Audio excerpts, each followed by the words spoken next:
Day 6 of our Viking European Sojourn trip found us in Ruse, Bulgaria. Viking offers 2 included tours as part of their cruise package. One is called the Viking Ruse Highlights, which we didn't take. We elected what they call the Veliko, Tarnovo, and Arbanasi tours. So after breakfast, we loaded a bus and we started touring the countryside with a guide who explained the history of Bulgaria, from communist rule to democracy, and the fact that it is one of the breadbaskets of Europe. Green, slimy thing, but in spring it looks better. And some interesting features like this rock formation, which was a former monastery. Essentially, the monks who wanted to be isolated basically inhabited these caves. Caves, which were the homes and places of worship for the hermit monks. So we traveled by bus between an hour and a half, and just before we arrived at Veliko, Tarnovo, they decided to stop at this way station here. It looks like a castle, but it's actually a place for food and coffee and to use the bathrooms. I guess the town is not that large and not a lot of great places to stop to use the restroom, so they dropped us off here so we could try some snacks as well as get some coffee before heading into the town. I was actually surprised how ornate and beautiful it was, so we had about a half an hour here to stretch our legs and get something to eat and something to drink. Beautiful gardens just outside it as well. Bulgaria is still quite an agricultural area, and one of the interesting things we got to observe, actually a couple of times, were different shepherds taking care of their flocks of goats, cows, and sheep. This particular shepherd was observed right outside our rest stop. At this point, we entered Veliko, Tarnovo. It is the historical and cultural capital of Bulgaria, and it's actually located in the north-central area of Bulgaria. And it took us about 2 hours in total to get here.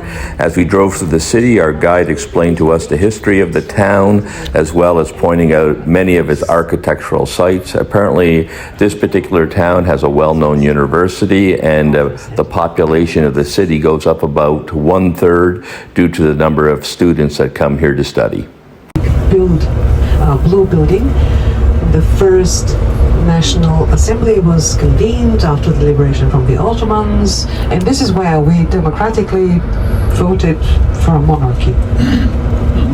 And the first constitution was adopted there, a constitution in which we have Article 61 that states that no slave entering the borders of Bulgaria will be a slave anymore. He becomes a free person.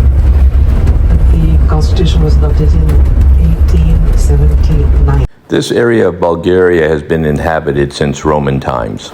It became the historical and cultural capital of Bulgaria in medieval times, when the Asenev brothers, with their armies, liberated Bulgaria from the Byzantines. So this is the town where the kings of Bulgaria lived until about the 14th century. This is where the palace used to be. The Tsarevets fortress that you see here was built in medieval times. I believe it was started in around 1185, but it was destroyed in 1393 by the Ottoman Turks, who besieged it for approximately 3 months. I really would have liked to tour the fortress and the church on the hill here. Unfortunately, our guide didn't give us that option. She wanted to take us down to I think it's called Charesi Street, where all the artisans are based, and show us off their crafts. But I talked later on to a Viking representative, and we really had the choice to either tour the fortress or go down to see the artisan streets. So if you're on the tour and you have the opportunity, and if you like fortresses, then make sure you point out that you'd like to be able to tour the fortress. If that's of interest to you, you can always catch up with the tour later on, because they gave us a meeting spot and time at which to meet, so you can always catch up. So I would advise you to go to the fortress or spend your time examining the cultural shops or artisan shops along Charesi Street, if that's of interest to you.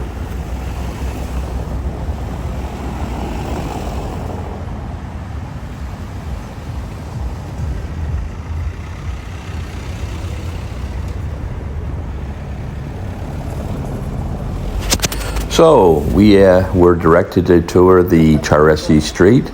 It's located in the old quarter of Veliko, Tarnovo. It's actually quite a famous street for its market. I guess it's been there for many, many years, maybe centuries. And it's a very attractive area of the town and a great place to walk. It's filled with artisans, some restaurants.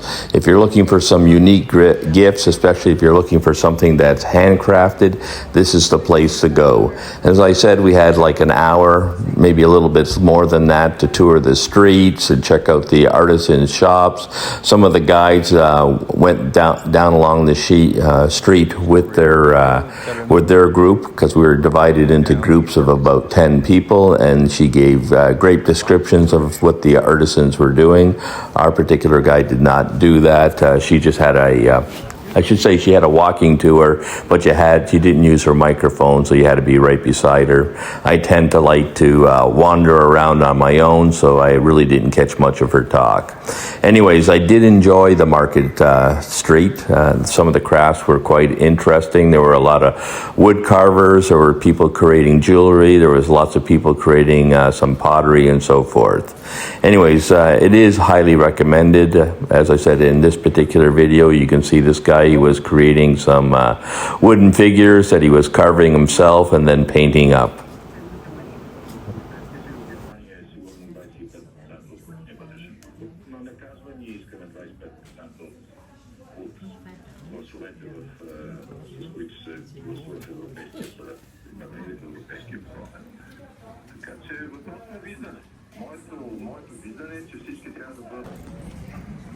Coffee and bakery here.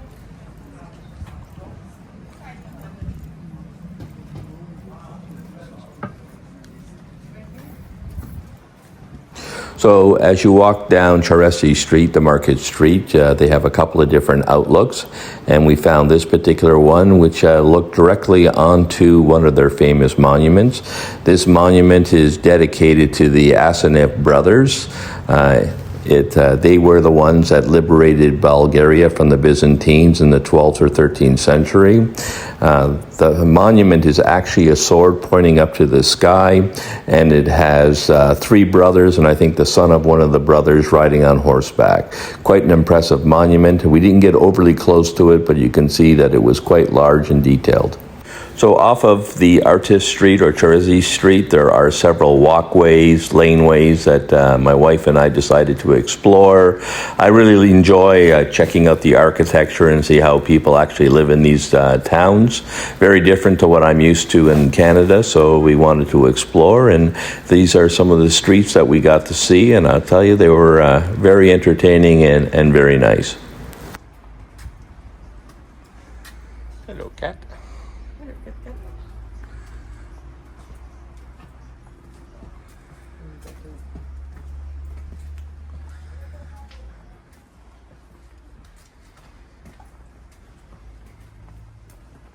So after touring Veliko, Tarnovo, we loaded our bus and we headed to the town of Arbanasi. It was only about a 20-minute drive to go there, and our first stop in the town was to grab lunch at this particular inn, where we not only ate our lunch, which was great, and also got to enjoy some ethnic dancing and music. Very nice. It is warm, eh? It's good. Not for me. I'll just taste it. Want me to get a plate that you can eat? Sure.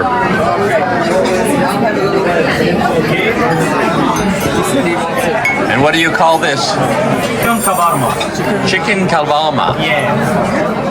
It looks wonderful and smells better. Thank you. So once dinner and drinks were served, they started with the folkloric music and dancing.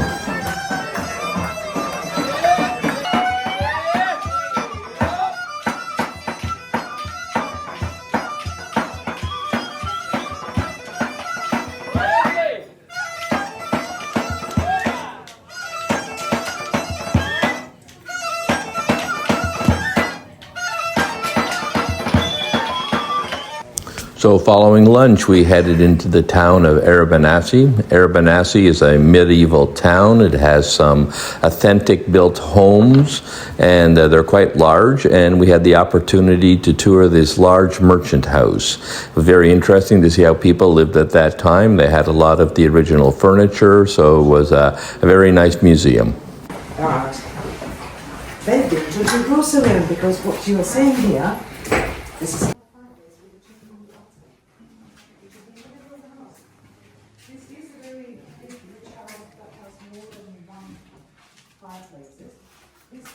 So after leaving the merchant's house, we wandered the streets, and all the streets are lined with the stone walls. We headed over to a shop where they sold rosewater products. Bulgaria, in this particular area, is famous for its Damascus rose products. They are derived from roses, obviously, and they're used in the health and beauty products such as essential oils, antioxidants, and skincare. Our final stop in the village of Arbanasi was the Church of the Nativity. It's an Orthodox Christian church. I'm not exactly sure when it was built, but I believe it was in the 16th century. And what's famous about this church are all the frescoes. All the ceilings and all the walls are painted by various famous artists from the time. I don't know if I was fortunate or unfortunate, but I started to take some pictures of the frescoes, and then I was shortly told that you're not allowed to take pictures or film here, so I don't have any film, but I do have these pictures that I snapped before I was told I was not allowed to do it. But as you can see from the pictures, they are quite amazing. Every wall, every spare inch of the Church of the Nativity is decorated. And all the rooms have themes, and all the frescoes relate to some sort of topic that came out of the Old or the New Testament. So after exiting the church, we loaded back on the bus and drove less than an hour to the town of Vistov, Bulgaria, where we loaded our boat and started our cruise down to the next town, which was Vindon in Bulgaria. At that time, we were introduced to the staff of our Viking ship, the Viking Vidar, and had dinner. And we were fortunate enough to grab dinner on the Aquavit Terrace, and we had a beautiful fall, or I should say late summer day, nice and warm out, and we were able to catch the sunset. Overall, a great day. Really enjoyed ourselves. Well, I hope you enjoyed the video. I plan to put out a video representing each day that we spent on our Viking European Sojourn trip. So if you're interested in taking this trip, you might find it very informative. Please like and subscribe. So we get a great ocean view in Mexico. It's beautiful. So beautiful. We're gonna pass it. We're gonna pass it.